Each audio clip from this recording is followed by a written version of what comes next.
The first lie I told my stepchildren was that their father was coming back. The second lie was that Booth 7 at Maple Root Diner was just our favorite place for late-night pancakes. It was almost midnight, raining hard enough to turn the parking lot lights into blurry yellow circles on the windows, and I was sitting across from two children who were not mine by blood, but had somehow become the only reason I was still holding myself together. Ethan was 12. He sat on the outside edge of the booth with his backpack wedged between his sneakers, one hand resting on the straps someone might try to take it from him. He had been doing that for 3 nights, not sleeping, not relaxing, not asking the questions I knew were building behind his eyes. He was too young to look that guarded, and too smart not to understand that something was very wrong. Rosie was 8. She had fallen asleep with her cheek pressed against my folded jacket, her old cloth doll tucked under one arm. There was syrup on her sleeve and a pink toothbrush in the side pocket of her backpack because I had told her brushing your teeth in a diner bathroom could be part of an adventure if you used enough imagination. That was the thing about children. They would believe you for a while if your voice stayed steady. But only for a while. On the table between us was one plate of pancakes, cut into pieces small enough to look like more food than it was. I had ordered one side of scrambled eggs and 3 waters. I told Ethan I was not hungry.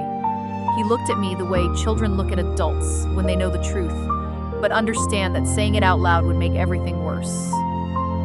His father, Mark, had been gone for 6 days. 6 days since I found the note on the kitchen counter that said, "I need a little time, don't call my mom, I'll fix this." 6 days since I opened the drawer and found the final rent notice he told me he had handled. 6 days since the landlord changed the locks and gave me 15 minutes to collect school shoes, medicine, homework folders, Rosie's doll, and whatever pieces of our life would fit into the back seat of my old car. I was not Ethan and Rosie's legal mother. I was their stepmother. That word had followed me around for 4 years like a warning label. Stepmom. Not real mom. Not family, not exactly. Close enough to pack lunches, wash uniforms, sign reading logs, remember allergy medicine, sit through parent-teacher conferences, and hold a feverish child at 2 in the morning. But not close enough, apparently, to be trusted when everything fell apart. That was the part I could not explain to anyone. I was not only afraid of being broke, I was not only afraid of sleeping in the car behind the diner after the booths emptied out. I was not only afraid of Ethan pretending he was fine or Rosie asking when we were going home. I was afraid that if I asked for help the wrong way, someone would ask the one question I could not survive. "Are you their real mother?" And if I answered honestly, if I said no, I was terrified that no one would hear the rest. No, I did not give birth to them. No, my name was not on their birth certificates. No, I did not have a perfect folder of legal papers proving what bedtime stories and lunch money and clean socks and emergency contact forms already knew. But I was the one who stayed. I was the one Ethan handed his school forms to when Mark forgot. I was the one Rosie reached for after nightmares. I was the one who knew Ethan hated bananas when they had brown spots, and Rosie could not sleep unless the closet door was shut all the way. I was the one sitting in booth 7 at 11:58 p.m., counting quarters under the table and trying to decide whether I had enough money for breakfast before school. The waitress came over then. Her name was Joanne. She was older, maybe in her 60s, with silver hair pinned at the back of her head and the tired eyes of someone who had carried too many coffee pots through too many midnight shifts. She had served us before, but that night she did not ask if we wanted anything else. She just placed the check face down beside my hand. I waited until she walked away before I turned it over. The total was $0. No pancakes, no eggs, no coffee refill, no tax, no tip line. Just a blank receipt with one sentence written across the bottom in blue pen. I know what sleeping sitting up looks like. For a moment, I could not breathe. Ethan saw my face change and sat up straighter. Rosie stirred against my jacket. The rain kept tapping against the glass like fingers asking to be let in. I looked toward the counter. Joanne was standing near the coffee station, not smiling, not pitying me, not making a scene. She simply looked at me like a woman who had recognized a fire because she had once stood in the smoke herself. I should have looked away. I should have gathered the kids, thanked her politely, and left before anyone could ask questions I was not ready to answer. Instead, I folded the receipt once, then twice, and held it in my shaking hand. Because for the first time in 6 nights, someone had looked at us and not asked where their real mother was. She asked how long we had been sitting there with nowhere else to go. Every morning in that house began with the same small sounds. The coffee maker coughing on the counter, the old furnace clicking in the hallway, Rosie's sock feet sliding across the kitchen floor before she was fully awake, Ethan's bedroom door opening with the careful quiet of a boy who had learned not to expect much from grown men before breakfast. I used to tell myself we were a normal family with a few rough edges. That was easier than admitting the truth. The truth was that I knew exactly how Ethan liked his lunch packed, but I still hesitated before signing my name on his school forms. I knew Rosie needed the crust cut off her sandwich and the closet door shut at night, but I still froze whenever someone at school asked, "Are you Mom?" I was the woman who did the work of a mother and carried the title of something less. Stepmom. Some people said it gently, some said it like a correction. That Tuesday, I woke before the alarm. Mark was asleep on the living room couch again, his phone face down on his chest. There was an unopened envelope on the coffee table, the kind with a red strip across the top. I noticed it, then looked away. I had gotten good at looking away. In the kitchen, I packed Ethan's turkey sandwich without mustard because he hated mustard. I put apple slices in a plastic bag because he would not eat bananas once they got brown spots. For Rosie, I packed crackers, grapes, and the tiny container of ranch dressing she believed made carrots less suspicious. When Rosie wandered in, she leaned against my hip and mumbled, "Morning, Mom." Then she went still. I mean Claire. I smiled like it had not touched the softest place in me. Claire works. Ethan came in already dressed, already guarded. He put a folded field trip form beside my coffee mug. Dad said he'd sign it, I asked. Ethan did not look toward the living room. He'll forget. I picked up the form, parent or guardian signature. The words sat there in black ink, simple for everyone except me. I signed Claire Whitman, then slid it back to him. He took it without thanking me, but he put it carefully in his binder. That was Ethan's version of trust. Mark woke up when I was zipping Rosie's coat. He rubbed his face and looked around like the morning had inconvenienced him. "I can take them," he said. Rosie brightened. "Really?" Mark reached for his phone, frowned, and stood. "Actually, I've got a call. Job thing." The light went out of Rosie's face so fast I wanted to cover it with my hand. "It's fine," I said. "I'm already going that way." Mark gave me a grateful look, the kind that cost him nothing. "You're a lifesaver." He said that often, usually right before letting me carry something heavy. On the drive to school, Rosie talked about a spelling test. Ethan watched the houses pass. I could feel him checking my face in the window reflection, reading for things I had not said. At drop-off, a new office aide stopped me. "Are you their mother?" There it was again. Ethan shifted beside me, Rosie pressed closer to my coat. "Stepmother," I said. "I'm on the pickup list." The aide looked down at the clipboard longer than she needed to. Not rudely, just long enough to remind me that my place in their lives had to be verified. Finally, she nodded. "Okay, you're good." I smiled because that was what women like me did when being allowed to care for children we already cared for. At work, I balanced invoices at Donnelly's garage and tried not to think about the envelope. Mark had said he handled the rent. He had also said he would call the dentist, fix the kitchen sink, and stop borrowing from his mother. By 3 o'clock, he had not answered any of my texts. That evening, I found the envelope in the kitchen drawer. Final notice, 2 months behind, 7 days to pay. My hands went cold. Behind me, Rosie laughed at something on TV. Ethan asked where the tape was for his science poster. Mark's shoes were gone, but his jacket was still on the chair, as if he wanted the house to believe he was coming back soon. I folded the notice and put it back in the drawer. Not because I did not understand what it meant. Because Ethan had a poster due Friday. Rosie needed her hair washed, and I did not yet know how to tell 2 children that the person with the legal right to keep them safe had left the unpaid bill to the woman everyone kept calling almost family. The first thing I did after finding the notice was make dinner. That sounds ridiculous now, but at the time it felt like the only piece of the evening I still controlled. I browned ground turkey in a skillet, boiled pasta, and told Rosie to set out 3 plates instead of 4.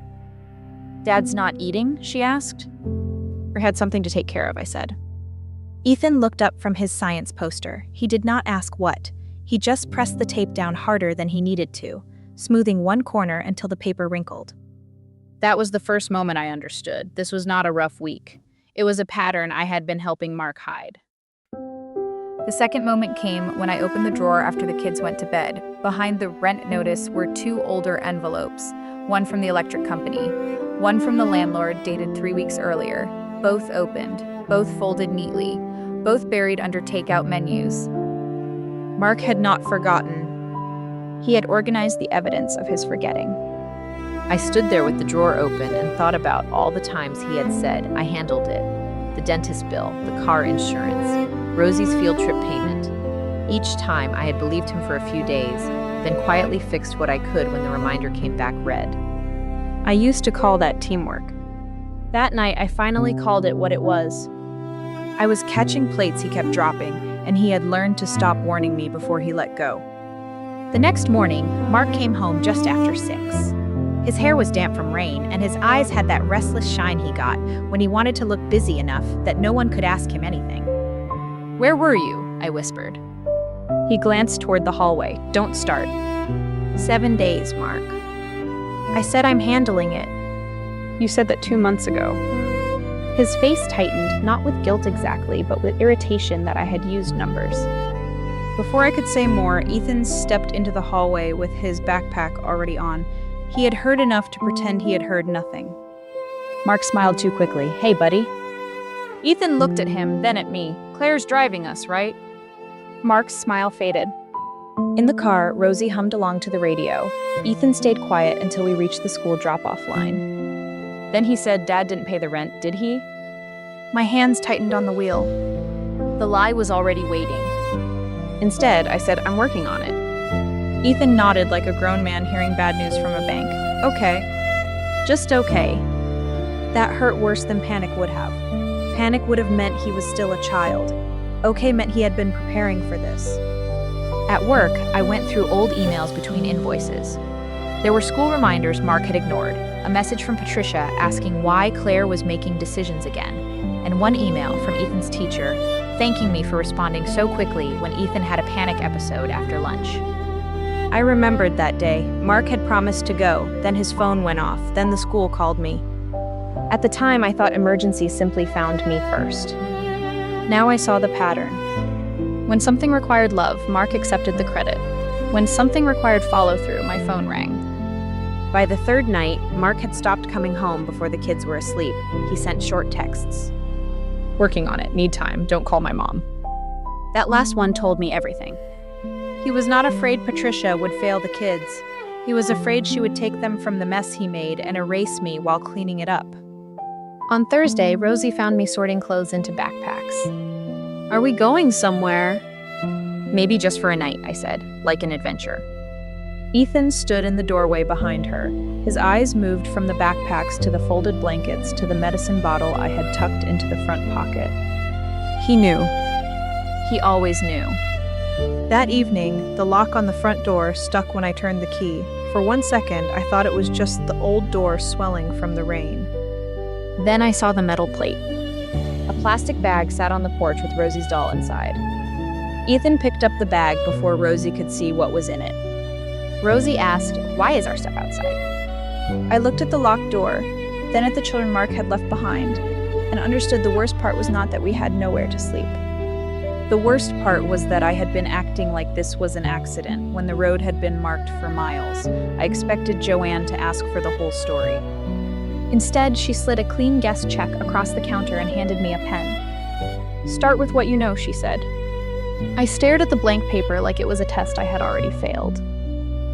Behind me, Rosie was asleep in booth 7 with her doll tucked under her chin. Ethan sat beside her, pretending not to listen. He had one hand on his backpack again, but his eyes were fixed on Joanne. "I don't know anything," I said quietly. "I know we can't go home. I know Mark won't answer. I know his mother will say I have no right to keep them." Joanne nodded once, not surprised. "Then we write down what proves you've been the one keeping them." That sentence landed in a place I did not know was still waiting to be reached. Not what proves I loved them. What proves I had been there. Because love, I was learning, could be dismissed by people who did not want to see it, but records were harder to erase. Joanne turned the guest check over and drew a line down the middle. Dates on one side, she said, proof on the other. I almost laughed because it felt too small. A diner receipt, a blue pen, and a waitress who smelled like coffee and fryer oil. That was not the kind of rescue people imagine when everything collapses. But it was the first useful thing anyone had offered me. I wrote the date Mark left, then the date the lock changed, then the day Ethan's school called me during his panic episode because Mark did not answer, the day Rosie's teacher emailed me about her reading folder, the day I paid the lunch account, the day I picked up the allergy medicine. Once I started, I could not stop. It was not one big moment. It was hundreds of small ones. Teacher emails, pharmacy receipts, field trip forms, texts from Mark saying, "Can you handle pickup?" And "Tell Rosie I'll call tomorrow." Tomorrow had become his favorite place to hide. Ethan slid out of the booth before I heard him move. "You're making a case?" he asked. His voice was low, almost angry. I looked at him. "I'm making a record." Of us. "No," I said, "of me not disappearing." His face changed then, not much. Ethan never gave away too much at once, but something in his jaw loosened. Joanne looked at him gently. Sometimes adults need paper to prove what kids already know. He did not answer, but he reached into his backpack and pulled out a wrinkled folder. "I kept these because Dad loses stuff," he said. Inside were papers I did not know he had saved, a field trip form I had signed, a note from his teacher thanking me for coming in after school, a receipt from the pharmacy with Rosie's name printed across the top, a lunch account notice with my handwriting on it. I had to look away for a second. Not because the papers fixed anything. Because my 12-year-old stepson had been collecting evidence that I was his safe adult before I knew I would need it. Joanne did not let me fall apart. That was one of the kindest things she did. She pointed to the folder. "Good, keep that together. Tonight, you need somewhere safe. Tomorrow, you need advice from someone who knows the system." "I can't call family services," I said too fast. "I didn't say call them alone," Joanne said. "I said get advice." She wrote down the name of a family legal aid clinic 2 towns over and a community housing intake office connected to a local church group. Not a miracle, not a promise, just 2 places that might answer the phone. Then she looked at me. "And Mark?" My first thought was anger, real anger, the kind that makes you want to send every message, every bill, every red notice to everyone who ever called him a good father. But anger would not give the kids a bed. So I opened my phone and typed one message. "Mark, I need written confirmation that Ethan and Rosie are staying with me tonight and that you know they are safe. If you want other arrangements, you need to respond clearly." I did not insult him. I did not beg, did not threaten. I sent it, then wrote the time in Joanne's guest check. At 12:41 a.m., his reply came. "Keep them with you. Don't call my mom. I'll fix it soon." Joanne read it and said, "That goes in the folder." Ethan read it too, his mouth pressed into a thin line. "He's not coming, is he?" he asked. I wanted to protect him from the answer. Instead, I gave him the truth I could safely give. "Not tonight." Rosie stirred in the booth and whispered my name in her sleep. "Not Mom." "Not yet." "Just Claire." But Ethan picked up his backpack, put the folder inside, and handed it to me. "You should hold it," he said. That was not forgiveness. It was not trust all the way. But it was the first time he let me carry something he had been carrying alone. And that night, under the buzzing diner lights, I understood our way out would not be loud. It would be slow, it would be written down, it would be one record, one boundary, one honest conversation at a time. 30 days later, we were not saved. That is important to say. We were safer. We were warmer. We had a temporary room through the community housing program, 2 narrow beds, 1 dresser with a drawer that stuck, and a shared kitchen at the end of the hall. But there was no magical ending waiting for us just because Joanne had seen the truth in booth 7. Mark did not come back with flowers. Patricia did not stand in a room and apologize for every time she had called me almost family. No judge banged a gavel and declared that love was enough. Real life moves slower than that. Every Tuesday afternoon, I met with Ms. Bell at the legal aid office. She helped me sort the folder Ethan had started, and Joanne had taught me to protect. School pickup forms, pharmacy receipts, teacher emails, Mark's text saying the kids were safe with me, notes from the housing intake worker, dates, times, names, copies. None of it made me their mother on paper overnight. But it made one thing harder to deny. I had been there. Mark finally answered a scheduled call in the second week. His voice sounded tired, small, and defensive all at once. I didn't mean for it to get this bad, he said. I waited for the old version of myself to protect him, the version who would soften his failure before the children could feel it, the version who would say, "Your dad is trying," even when trying had become another word for leaving. But that woman had slept in a diner booth long enough. I'm not explaining this away for you anymore, I said. If you want to be part of their lives, you need a plan, not a promise. He did not beg. He did not change in one phone call. He said he needed time, and for once, I did not give him mine. Patricia came to the temporary housing office on a gray Thursday morning. She wore a wool coat and the tight expression of a woman who wanted to call herself concerned without admitting she had been wrong. You should have called family, she said. I looked at her for a long moment. I did, I said. I called their father. She looked away first. There was no big apology, no tears, no hug, but before she left, she handed me an envelope. Inside were copies of Rosie's insurance card, Ethan's birth certificate, and the pediatrician's number written on a sticky note. You'll probably need these, she said. That was all.